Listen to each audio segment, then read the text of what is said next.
問長者問題，好多時候都會聽到冇所謂。不過好多時候咧，唔好話長者啊，大家嘅冇所謂咧，都未必真係冇所謂嘅。延續上一集，今集會同大家分享其中3招，去幫助眼前長者之餘，又幫到我哋自己嘅。第一招，將問問題變成邀請對方去到幫忙，就好似諗今晚食啲咩嘅時候咧，與其去到問你今晚想食咩啊，可以試下咁講嘅。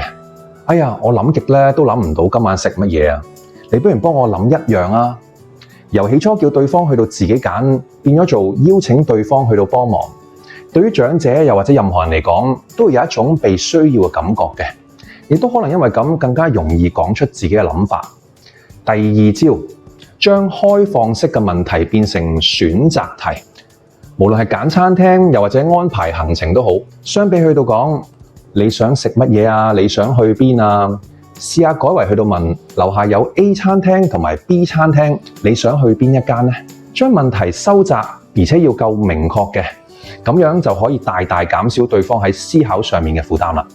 第三招，剔除法，就好似同一款嘅問題咁啊。相比去到講 A 地方同埋 B 地方，你想去邊啊？可以試下去到問 A 同埋 B， 你唔想去邊啊？有時候相比去到揀要啲咩呢，去到揀唔想要啲咩呢，可能更加容易答得到你嘅。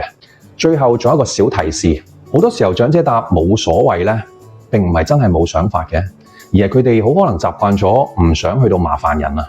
但係即使係咁樣，正如上一集都有提到嘅，請唔好因為咁而唔再去到提問。當長者感受到你每一次去到提問佢呢，其實都係一份尊重嚟㗎。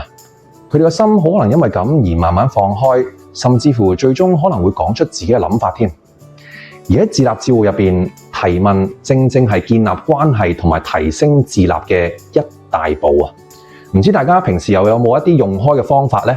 歡迎留言同我哋分享啊！我係鐵樹人花嘅 Matthew， 多謝大家嘅支持。中意我哋嘅影片嘅話，請讚好、追蹤同埋分享俾身邊嘅朋友啊！下集自立照護1分鐘，我哋再見。